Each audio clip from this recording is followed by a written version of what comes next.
10 দিনের ঐতিহাসিক চন্দ্রাভিযান শেষে পৃথিবীতে ফিরলেন আর্টেমিস 2 মিশনের নভোচারীরা। শনিবার বাংলাদেশ সময় সকাল 6:07 ক্যালিফোর্নিয়ার সান ডিয়েগো উপকূলে প্রশান্ত মহাসাগরে নিরাপদে অবতরণ করেছে ওরিয়ন মহাকাশযান।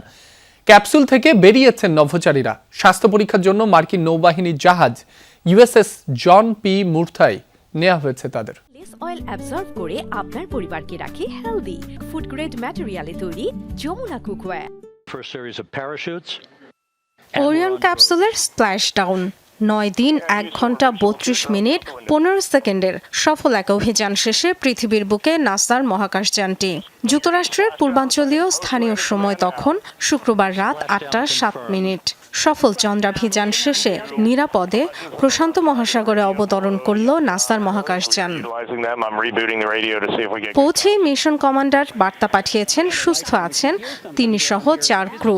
আর্টেমিস 2 মিশনের নভোচারীদের বের করে নিতে আগেই প্রস্তুত ছিল মার্কিন নেভির বিশেষ বোট। ক্যাপসুল অবতরণের পরই এগিয়ে যান নেভি সদস্যরা। একে একে বেরিয়ে আসেন নভোচারীরা Reid Wiseman, Victor Glover, Christina Koch এবং জেরেমি হ্যানসেন। অবতরণের পর ওরিয়ন ক্যাপসুল থেকে একটি নৌযানে নেওয়া হয় নভোচারীদের। সেখান থেকে হেলিকপ্টারে করে নেওয়া হয় মার্কিন নৌবাহিনীর জাহাজ ইউএসএস জন পি মুরথাই। করা হয় প্রাথমিক স্বাস্থ্য পরীক্ষা।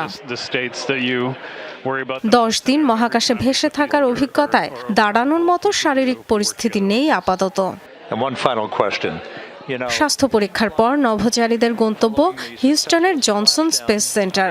সেখানকার কন্ট্রোল রুমে উচ্ছ্বাসের বন্যা। 10 দিনের মিশনে চাঁদের কক্ষপথ প্রদক্ষিণ করেছেন মহাকাশচারীরা। রেকর্ড করেছেন চাঁদের দূরবর্তী অংশে গিয়ে। সে সময় পৃথিবী থেকে তাদের দূরত্ব ছিল 2,52,757 মাইল। 1970 সালের অ্যাপোলো 13 মিশনের রেকর্ড ভেঙেছে এই যাত্রা। চাঁদের দক্ষিণ মেরুতে মানুষের ঘাঁটি গড়ার লক্ষ্য নিয়ে পরিচালিত হয়েছে আর্টেমিস 2 মিশন। ডরথি দাস্ট্রিন, যমুনা নিউজ।